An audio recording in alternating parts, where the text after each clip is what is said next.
Aquí, amb Josep Cuní. I amb Lola Garcia, amb Estefania Bolín, amb Xavi Ginesta i amb Josep Manel Silva, ara mateix amb el ministre José Luis Ábalos, alhora també secretari d'Organització del PSOE. Déu-n'hi-do, senyor ministre, l'enrenou que tenen vostès al govern entre els dos socis, ¿no? Bueno, yo no lo vivo con ese dramatismo que algunos parece que incluso están interesados en resaltar, ¿no? Quizá porque, bueno, también las convicciones previas y posteriores pues te ayudan. Yo sabía que era difícil y puestos ya partiendo de esa premisa, pero también de la necesidad de mantener un gobierno con una mayoría parlamentaria y un programa comprometido, pues lo que corresponde es intentar superar esas dificultades, que por otra parte tampoco es que sean únicas. Yo ahora que estoy en Madrid viviendo, pues en la Comunidad de Madrid hay un gobierno de coalición donde el ninguneo a uno de los socios es tremendo, ¿no? Hasta el punto de haber asumido un rol en la vicepresidencia casi de humor, ¿no? Es así en muchos gobiernos, y tampoco en este país es que tengamos mucha cultura de gobiernos de coalición. Yo creo que con todos esos precedentes, la tensión política, la gestión de la crisis a la que nos estamos enfrentando, y más aún ahora en periodo electoral, pues què diria jo, no és para dramatizar esta qüestió. Jo almenys no lo vivo así. Però encara que no es desdramatitzi, sí que vostè sap que alguns dels seus companys, tant de govern com especialment de partit, creuen que hi ha una actitud deslleial per part d'Unides Podemos cada 2x3. De fet, s'ha arribat a dir, i això ho parlàvem amb la seva companya i vicepresidenta primera, Carmen Calvo, la setmana passada en aquest programa, que entre vostès els hi han dit als d'Unides Podemos aclariu-vos. O sou govern o sou oposició. Totes dues coses alhora, no. ¿Vostè això ho ha arribat a dir? No, yo no tengo ninguna necesidad de verbalizar esta cuestión, insisto, y no será porque no tengo también ámbitos de competencia y de gestión que podrían provocar esto, pero es como lo encaremos. Es verdad que una formación política como Unidas Podemos, con una característica muy antisistema en su origen, de pronto en muy poco tiempo asumir gestión de gobierno, pues no es fácil tampoco para esta formación política, y es normal, por lo tanto, que tenga a veces esos rasgos que pueden llevarnos a pensar que está en la oposición el gobierno, pero yo diría que hacen mucho esfuerzo por ser, en este caso el grupo parlamentario y la formación política, manifestar esa compromiso con el gobierno, y yo insisto, lo encajo con una cierta naturalidad, comprendiendo la situación. A mí lo que más me importa es siempre si estamos comprometidos en un proyecto común, en este caso un proyecto de gobierno. ¿Y si usted cree que igual está? Sí, yo sí, estoy convencido. Sí. Estoy convencido y diré, el tipo de oposición que tenemos tampoco nos deja otro margen, más que de ratificarnos en ese compromiso. O sigui, m'està dient que l'oposició del Partit Popular està servint de pegamento perquè vostès facin veure que s'entenen malgrat que es vegin les discrepàncies. Y no solamente a los partidos que formamos el gobierno, yo diría buena parte de la sociedad que asiste horrorizada a una permanente tensión. Mire, no hay sociedad que aguante esa situación, ni persona que lo aguante, ni relación que lo aguante. Es decir, una permanente tensión, una permanente obstrucción de disgusto, de malestar. Parece que todo va mal, que uno está siempre enfadado, está enojado, nada que celebrar, en fin, siempre deseando que ocurra lo peor. Eso en el ámbito humano y personal es inaguantable, y en el de la sociedad, pues también. Y al final hace que evidentemente pues surja rechazo. Ya no le hablo de la ultraderecha, ¿no?, que efectivamente también provoca cohesión en todos los partidos que valoran claramente la cultura y el régimen democrático, ¿no? Hay también, lógicamente, que ese espanto también cohesiona a los demás. Doncs l'ultradreta entrarà al Parlament de Catalunya segons totes les enquestes. Sí, es comprensible, ¿no? Yo creo que hay... ¿Por qué es comprensible? Bueno, pues porque el Partido Popular es una formación que en estos momentos toda su tendencia pasa por desaparecer prácticamente, ¿no? Da igual que tenga 4 o 5 diputados, esto es irrelevante para un partido que ha gobernado España y que pretende gobernar España. Es muy difícil intentar ese gobierno en toda España siendo irrelevante en Cataluña. Es más, yo creo que lo dan por perdido esa relevancia. Llama mucho la atención que en esta campaña estén invitando digamos, a quien menos comprende la situación, no ya de Cataluña, sino de la España plural, ¿no? Y que además comparten posiciones muy derechistas. Eso quiere decir que el Partido Popular en Cataluña lo único que le preocupa es no ser superado por la ultraderecha. Pero es que si jugamos al nacionalismo españolista, es normal que la ultraderecha, puestos a jugar a populismo y a esa extravagancia de la identidad, pues es normal que aquellos que tienen más claro en fin, proyectan más nacionalismo, pues sean lógicamente los depositarios de esa confianza. Ahir preguntàvem, senyor ministre, a la nostra audiència si ets partidari de la despenalització dels delictes relacionats amb la llibertat d'expressió, després que abans d'ahir el Ministeri de Justícia hagués anunciat que pensava encarar precisament aquesta qüestió. La nostra audiència, en un 72%, i van participar més de 1.000 oients, va dir que sí, que n'és partidari d'aquesta despenalització dels delictes de llibertat d'expressió. Però avui tenim uns quants aclariments. Un, que el govern va haver de reaccionar a partir del moment que va saber que Unides Podemos havia presentat formalment al Congrés de Diputats una moció perquè es debatés això, amb la qual cosa és obvi que diguem que la relació informativa entre els dos socis no és fluida. I segon, que avui ho titula així el diari El País, Podemos demana el despenalitzar l'enaltiment del terrorisme, cosa que en un país com Espanya, amb un pes específic de l'Associació de Víctimes del Terrorisme, preocupa i posa dels nervis a sectors molt determinats. Si s'ha de despenalitzar la llibertat les accions a favor de la llibertat d'expressió, molt especialment de l'àmbit cultural, que aquesta era la base a partir del cas de l'entrada a presó del raper Hassel, quins haurien de ser els límits si és que n'hi ha d'haver? L'enaltiment del terrorisme, la corona... Bueno, mire, más allá de lo que es el ejercicio de libertad de expresión y las consecuencias que pueda tener un abuso de esta libertad, lo que nosotros planteamos es que la sanción no puede ser necesariamente la privación de libertad, o no debe ser, mejor dicho. Estamos hablando, pues, de la consecuencia de los actos, no de la oportunidad de ellos. Yo, por ejemplo, ayer en Sagunt reflexionaba en torno a esta cuestión, porque no acabo de entender de un modo, digamos, ponderado, que un ejercicio en la libertad de expresión que pueda atentar a alguno de los valores protegidos, a alguno de los bienes jurídicos protegidos, pueda merecer una privatización de libertad, y al mismo tiempo, y en paralelo, ayer observo un archivo, creo que por parte de la Audiencia Nacional, de una persona que en una galería de tiro colocó unas fotografías de miembros del gobierno disparando frente a ellas, que no deja de ser pues también un cierto alegato para acabar con algunas personas. Y si es a tiros, pues ya mirás. Y sin embargo se archiva porque se entiende que no había propósito, que tal. Igual. Esto es lo que llama la atención. Normalmente a la gente lo que le llama la atención es la desproporción entre determinados actos y sus consecuencias. Por lo tanto, nosotros lo que ponemos el acento es en las consecuencias. Que no tengan un carácter penal el reproche. Que puede haber reproche, porque hay algunos bienes jurídicos que interesa proteger. Públicos y privados también, y privados también. Pero obviamente no puede ser la consecuencia de la privación de libertad, porque aquí parece que vamos a una carrera entre pues que todo vale, y hay otros que están empeñados en que todo tenga una consecuencia que pasa por la cárcel.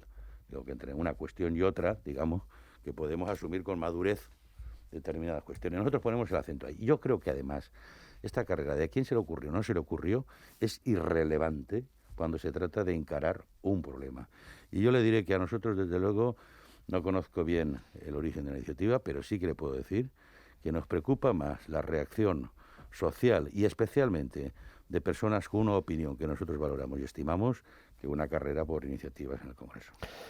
Tenint en compte que a vostè li sembla irrellevant, estava pensant ara en aquella famosa frase de Rabindranath Tagore aquell que es mira el dit quan el dit assenyala la lluna en lloc de mirar la lluna, no?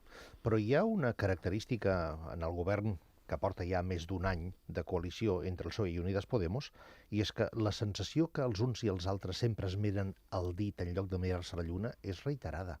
No tan sols per això que parlàvem ara, i ja no parlo del projecte de llei trans, sinó, per exemple, un que li afecta a vostè directament, la llei de l'habitatge, que encara està en fase de negociació entre vostès mateixos. Jo diria més, encara que no sols en fase de negociació, sinó també d'elaboració. O sigui que no. Però admet No hay que correr tanto. admet que les Dice, diferències no, són los tiempos, considerables? estamos en febrero, ¿eh? Y el compromiso nuestro fue llevar al Consejo de Ministros un proyecto en febrero. Vamos a esperar que transcurra febrero. Y además, en fin, hay mucha tarea por delante. Ya ve que lo que estamos discutiendo,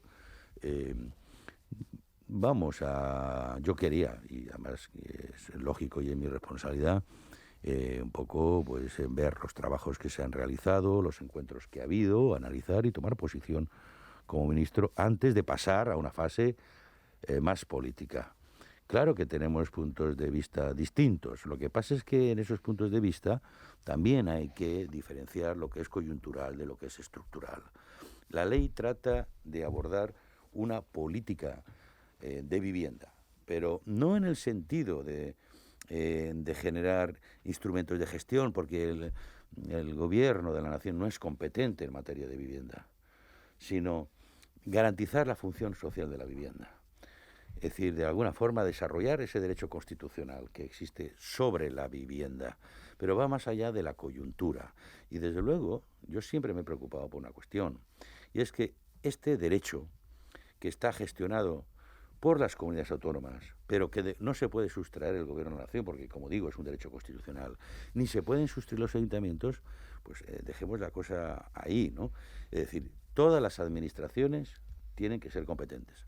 Y luego, por otra parte, hay una cuestión que a mí también me parece que es de principio, y es que una política pública de vivienda debe, sobre todo, responsabilizar a los poderes públicos y no hacer descansar esta responsabilidad sobre particulares. Simplemente me parece que es una cuestión de principio. Porque si no, es tanto como decir, la administración es incapaz de dar respuesta y, por lo tanto, vamos a obligar a que los particulares den resposta a esta política. Però com que és obvi que les administracions han de donar resposta, s'ha de posar sempre una frontera, i això és el que sempre provoca grans crítiques, no? A partir de quan es considera que un és ric? Per exemple, quan es parla de la renda, quan es parla de política fiscal. En aquest cas, a partir de quants pisos, de quantes propietats, un és un gran propietari, un gran tenidor? Bueno, pues mire, yo creo que la sensatez siempre nos debe acompañar. ¿Qué quiere que le diga? Tengo 5 viviendas, pues un gran tenedor, hombre. Tenedor eres, gran tenedor no lo sé, porque si te comparas con los de verdad, que son grandes tenedores, que podemos hablar de cientos y de miles, pues la verdad que yo lo que sí que entiendo, observo, que hemos sacado ya varias medidas, algunos decretos leyes convalidados por el Congreso, donde se ha establecido un número de 10. Y bueno, lo hemos asumido, porque podríamos discutir por qué 10 y no más. Pero bueno, hemos asumido. Y entonces, si hemos asumido eso ya, y eso, digamos, ha sentado ya un precedente para abordar estos temas, pues, pero tampoco me parece además que sea una cuestión, en fin, como para... Pero ya estamos aproximándonos a esa inquietud de un país que además son muchos los propietarios. Es un país de propietarios, porque en este país pues siempre ha habido una aspiración a tenerlo, pero además de la clase trabajadora. O sea, todos nos podemos acordar de las personas que hacían un esfuerzo trabajando de lo que fuera para tener una vivienda en propiedad, porque esta sociedad nuestra tiene mucha conciencia de la precariedad en eso. Y el sueño de todo trabajador ha sido tener una vivienda. De pronto, para ellos es lo más importante, y no quieren verlo, que eso pueda suponer algún peligro, que no lo es además objetivamente. Por ejemplo, en todo este debate que la derecha ha hecho sobre la vivienda, no es objetivo. Però tampoc démosle razones a estos para que hagan un relato, no? No, ho dic perquè, a veure, el concepte de grans tenedors assenyalats com a fons voltor que hi ha al darrere, etc, d'això se'n parla molt, però això representa, segons totes les estadístiques, ni tan sols el 20% de la propietat que hi ha a Espanya, ¿no? Claro, es que, como digo, vamos a ver, yo lo que creo es que, ¿cuál es el problema de este país en vivienda social? Que no tenemos parque público, y si teníamos algo, pues hay ejemplos muy negativos, como la Comunidad de Madrid, de malvender 3.000 viviendas a un fondo buitre. Eso es lo que la ley debe evitar, eso, porque eso es parte del parque de vivienda social, y nosotros no soportamos la cooperación con los ratios europeos, es que no ha habido. Y aún así hubo un esfuerzo en algunas épocas por generar vivienda social, pero en los últimos años, y sobre todo especialmente esta última década, y con los gobiernos de derecha, es que no ha habido ninguna política de vivienda. Es que cuando yo entro al ministerio lo que me encuentro es una sola Dirección General de Vivienda para tratar de este tema. Es decir, esa es la importancia que se le daba al tema de la vivienda. Entonces lo que tenemos que generar es un parque público de vivienda, que además pienso que incluso se puede construir también con aportación privada, pero no necesariamente por la vía de sancionar, sino por la vía de la colaboración, de estimular, de promover. Yo creo que es una visión mucho más positiva y más enriquecedora, ¿no? En l'àmbit de l'estructura empresarial i, per tant, també de les empreses que són estratègiques, per exemple, d'energia, tenim ara el contenciós de Naturgy, que té sobre la taula una OPA d'un fons australià. Vostè creu que el govern ha d'impedir aquesta OPA, tenint en compte que Naturgy és una de les poques empreses energètiques estratègiques espanyoles? Bueno, no será la primera vez que el gobierno trata de preservar, digamos, en este caso, la españolidad de empresas estratégicas que ahora en la crisis hemos visto que es muy importante. Incluso, por ejemplo, el propio fondo que gestiona la SEPI para, digamos, salvar empresas consideradas estratégicas tiene esa fundamentación. Y por lo tanto es importante que tengamos, digamos, un cierto control, si no estoy promoviendo la intervención, pero sí un cierto control de aquello que es estratégico. Y además me parece muy importante esa consideración porque la privatización, si no lleva acompañada esa observancia, pues no me parece bien. Ahora en crisis todo eso lo hemos entendido muy bien, lo de las reservas estratégicas, las empresas estratégicas, lo hemos entendido muy bien, porque de pronto cuando empezó esta pandemia, pues nos dimos cuenta que no teníamos mascarillas, no producíamos mascarillas, no producíamos material sanitario, no teníamos una reserva estratégica de carácter sanitario para eso. Y en lo demás igual, en la compañía aérea, por ejemplo, lo que ha sido salvar a Air Europa, pues una compañía de bandera española, ¿no? O muchas otras. Ahí se ha visto lo importante que es tener Per tant, un cierto control. vostè creu que el govern intervindrà en això i... El gobierno no puede quedar al margen de esta situación. El govern no pot quedar al marge. L'estan escoltant i molt atentament a hores d'ara, senyor ministre, els nostres oients de les Terres de l'Ebre, molt preocupats perquè un any després del temporal Glòria diuen que no s'ha pres cap mesura per ajudar a preservar el delta que sigui realment eficaç. I això ho diuen tant els alcaldes de tots els colors polítics representats a la taula del delta, com també els regants, com també els veïns, com també els productors d'arròs, en definitiva, tot el que representa de riquesa natural i de defensa ecològica i biològica. Quina és la seva resposta? Bueno, lo primero es que es normal que aquellos que están sobre el terreno pues sean los que se quejen de que efectivamente, es decir, quienes sufren el problema, lamenten no ver una reacción para solventar ese problema. Yo lo que tengo que decir es que al frente del Ministerio de Transición Ecológica hay una persona muy comprometida con el medio ambiente, con el ecologismo, muy comprometida. Más de una vez se le podría acusar justamente de ese compromiso, en ese sentido. Y además ha presentado un plan para los humedales de España, hace 2 consejos de ministros, que además está cubierto por el plan europeo, tiene encaje en el plan europeo, en un programa concreto, y este gobierno sí que ha enfrentado esto. De hecho,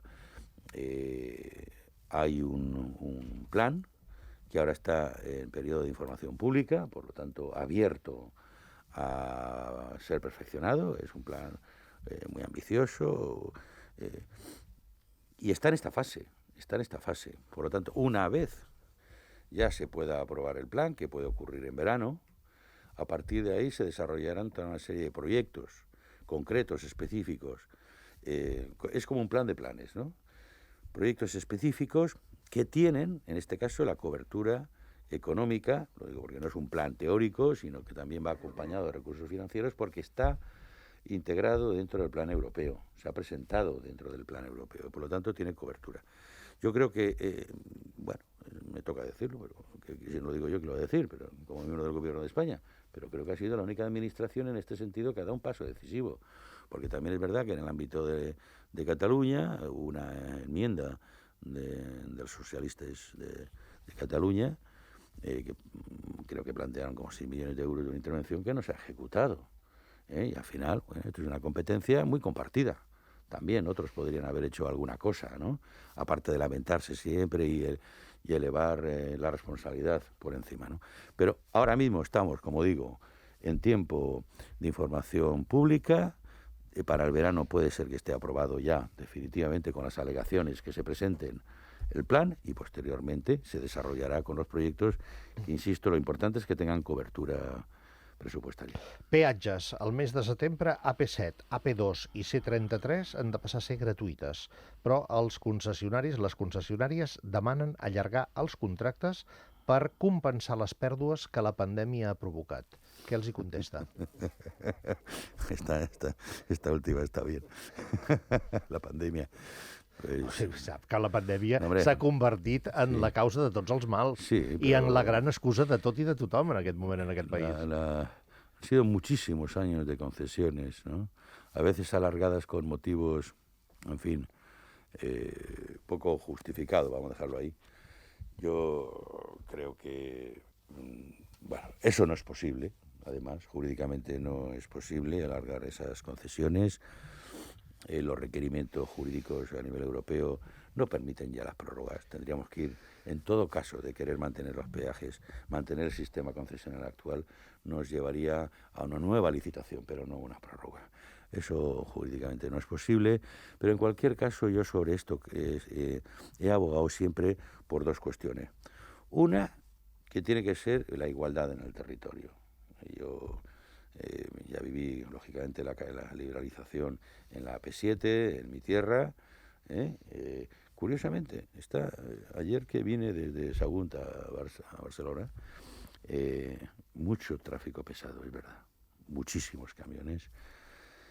Pero bueno, lo importante es que no haya agravio territorial y que por lo tanto tengamos las vías de alta capacidad, digamos, igual de disponibles en todo el territorio.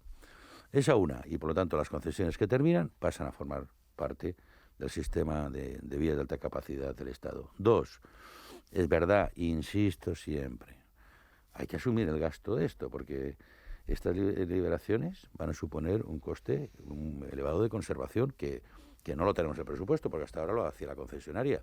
El caso de la AP7 de Alicante a Tarragona, creo que está en 28 millones de euros. Bueno, vayamos colocando de conservación, vayamos colocando y aumentando el presupuesto de conservación y tendremos que plantearnos cómo financiamos ese uso, que por otra parte en Europa también están lógicamente en ese debate, pero eso es lo que nos tenemos que plantear. Pero una vez completemos ya el fin de las concesiones estas que hemos sufrido, digamos. José Luis Ábalos, ministre de Transports i Habitatges, també secretari d'Organització del PSOE en directe en aquest programa. El debat electoral d'ahir a la nit a TV3, no sé si va tenir l'oportunitat de veure'l? Sí, alguns moments. Sí. Alguns moments. Va tornar a posar de manifest, en fi, algunes coses que han estat les característiques d'aquesta campanya electoral. Cada vegada sembla, començant per nosaltres els periodistes, que estem més pendents dels debats del dia 15, dels pactes del dia 15, que no pas de què pot resultar el dia 14. Cosa que fins que no s'obrin les urnes, això és normal. Molt bé. Estem pensant sempre... Sempre estem pensant en el dia després, no? Senyor Ábalos, en el supòsit que el senyor Illa tingui opcions de ser, a partir dels resultats, vull dir, no de les enquestes, de ser president de la Generalitat, però que, evidentment, ho haurà de ser amb el suport d'altres, la decisió última qui la prendrà? El PSC, el PSOE o la Moncloa? No, le correspon al PSC, lógicamente. El Partido Socialista de Cataluña tiene entidad jurídica. Es la única federación que tiene personalidad jurídica propia y tiene que tomar su propia decisión. Y la va a tomar. Otra cuestión, incluso cuando a veces ha habido efectivamente puntos de vista distintos, ¿no?, de lo que es el PSOE y el PSC, otra cosa es cómo lo intentemos solventar, ¿no? Y lo solventamos entre compañeros que compartimos una misma visión y un mismo proyecto. Pero, en definitiva, la autonomía de la decisión li correspon al PSC i a nadie més. No, li pregunto, i vostè ja ho pot intuir, perquè, òbviament, depèn què passi a Catalunya, també se'n pot ressentir l'estabilitat del govern del PSOE i Unides Podemos al Congrés de Diputats, sobretot pel paper d'Esquerra Republicana. El PSOE, i ara li pregunto al secretari d'Organització del PSOE, el PSOE estaria disposat a dir-li a Salvador Illa deixa que governi Esquerra Republicana perquè necessitem els vots d'Esquerra per l'estabilitat del govern espanyol? No, mira, estamos en tiempo de campaña y si esperábamos que no se moviera nada, pues es un error. En campaña, lógicamente, todo se agita. Yo creo que por más agitación que haya, no peligra la visión sobre el contexto nacional y la situación. Y porque creo que además lo que estamos planteando en Cataluña vale también para España. Si nosotros estamos planteando el reencuentro, el diálogo, retomar las mesas de diálogo, esos compromisos, porque nosotros no renunciamos a los compromisos de investidura, es que yo creo que cuando esto ya se serene, ya tengamos un resultado electoral, todo esto va a venir a su cauce, necesariamente. Lo contrario que me está queriendo decir, que va a haber rencor, que va a haber resentimiento, que va... alguna venganza, alguna consecuencia. Yo creo sinceramente que no, porque... No, senyor Ábalos, lo contrario és senzillament política. No, pero yo és creo a dir, que... és majories, minories, suports, no suports, las política. últimas veces que he venido a Cataluña he notado un ambiente muy distinto, pero muy distinto. En quin sentit? Pues más aquietado, ¿no? O sea, más tranquilo. És que la pandèmia ha fet estrellat, estralls, No tan sols la pandemia. Es la propia situación también económica, ¿no? Y vamos a ver, yo soy valenciano, pero a nosotros Catalunya sempre ha sigut un exemple, sempre, de modernitat, d'apertura, sempre ha sigut un referent. Inclús quan jo militava al PC, al Partit Comunista, per a nosaltres el PSUC era lo més modern que n'hi havia, no? Lo més europeu, a més. Y en el Partit Socialista igual, sempre ha sigut un referent. I a més Catalunya ha portat dirigents molt importants. I esa no es la Catalunya d'ara. Això és veritat. Entonces, los últimos viajes que yo he tenido, he visto una actitud, incluso por algunos independentistas, mucho más, digamos, correcta incluso. Y veo muchas ganas de retomar esa iniciativa y de lanzar adelante ese ánimo emprendedor. Lo he visto totalmente distinto. Me parece que es una buena oportunidad para acabar con posiciones que se han pretendido implantar por cualquier tipo de fuerza, ¿no? Así que yo tengo mucha esperanza. Y yo creo que este es el momento. ¿Por qué se va a apostar? ¿Por la frustración? ¿Por el dolor que ha causado determinadas decisiones que se han tratado de imponer? No. Està pensant en el paper que hagi de jugar Esquerra dient això, no? Perdó? Sí, està pensant en el paper que ha de jugar Esquerra dient això que està dient. Jo tinc una bona experiència amb Esquerra perquè he estat en la comissió, no? Per a la investidura i he descobert que quan hi ha bona intenció, hi ha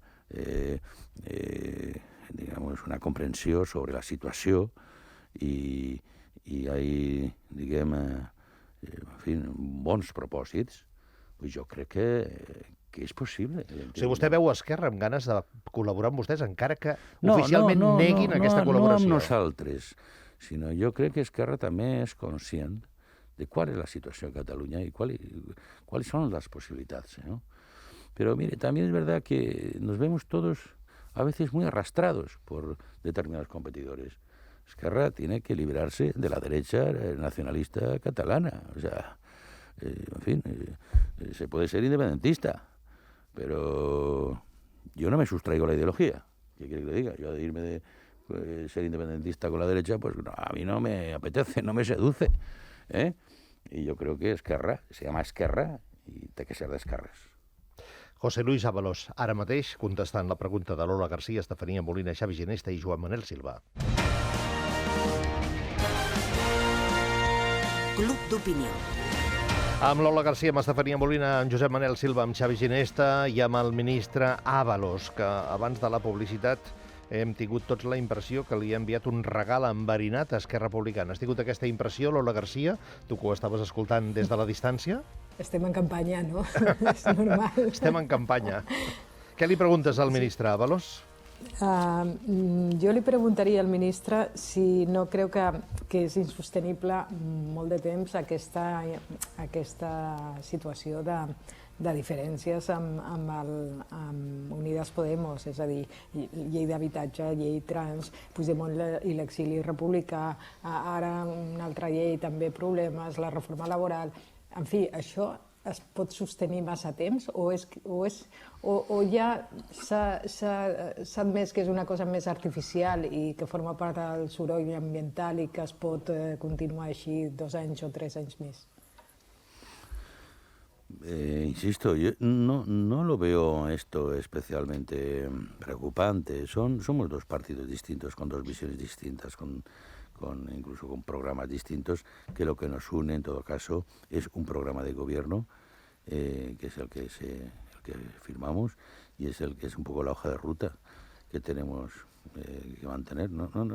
La verdad es que no veo grandes problemas en esto, porque de la misma forma que podemos tener divergencias en estos temas, pues nos hemos puesto muy de acuerdo en otros mucho más ambiciosos, porque, por ejemplo, los sucesivos decretos de alarma, que contenían importantes restricciones, en todos los programas de estímulo y de respuesta para proteger a la sociedad, para proteger el empleo, para proteger a las empresas, los presupuestos generales del Estado, es decir, algo mucho más importante y global que cuestiones particulares. Lo que no se puede es pretender estar de acuerdo, pero también le diré, como yo estuve unos meses antes en un gobierno monocolor, yo tampoco estuve desprovisto de divergencias y diferencias muy importantes entre ministros. Otra cosa es que tenga, digamos, una repercusión pública, que se comente, que se sepa, que se filtre intencionadamente la diferencia para resaltarla, pero las diferencias las tenemos todos y, por no decirle, el Partido Popular, con el gobierno de Mariano Rajoy, ministros que ni se hablaban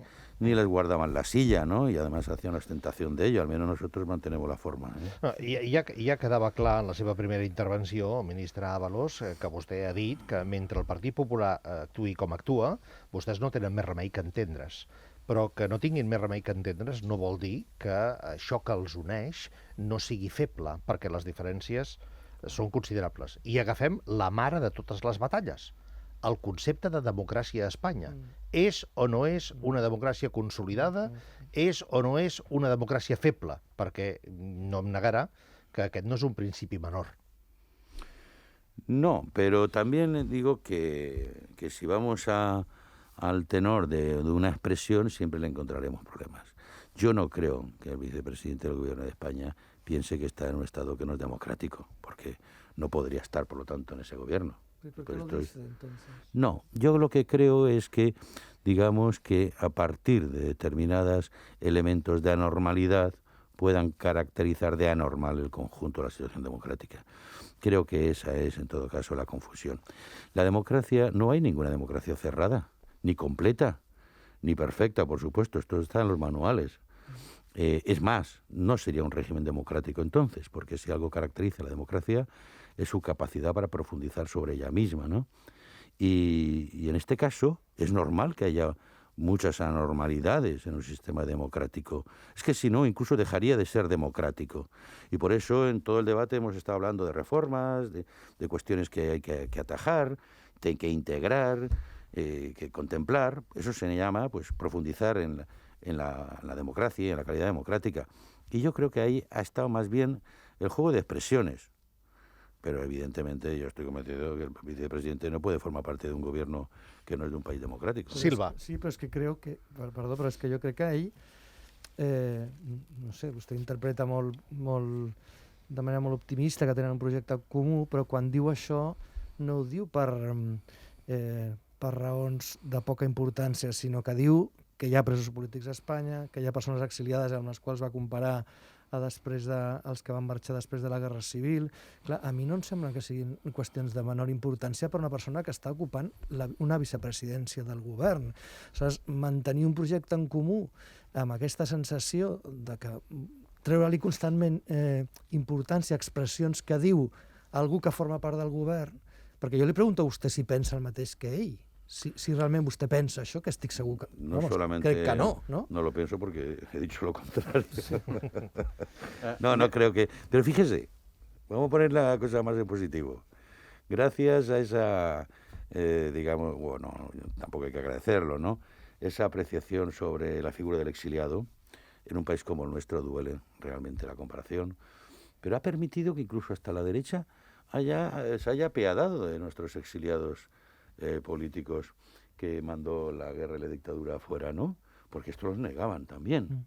Tampoco se rasgan las vestiduras aquellos que realmente nunca les ha conmovido el exilio español, que fue dramático en todos los sentidos, ¿no? Vital, intelectual, político, moral. Claro, por eso mismo yo no puedo comparar.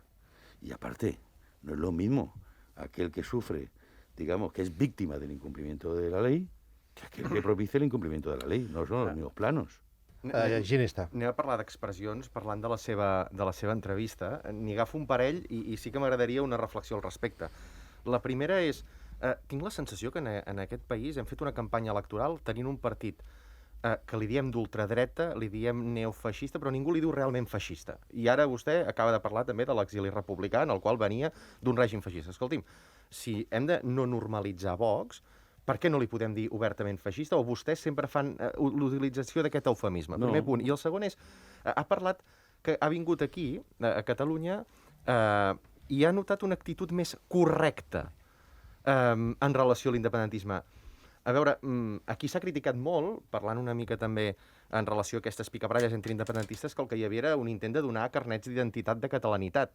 La sensació, quan vostè utilitza aquesta paraula, tinc la sensació que hi ha una actitud més correcta, és que des de Madrid també ens venen aquí a renyar una mica a veure si també ens donen una actitud de bones praxis o no.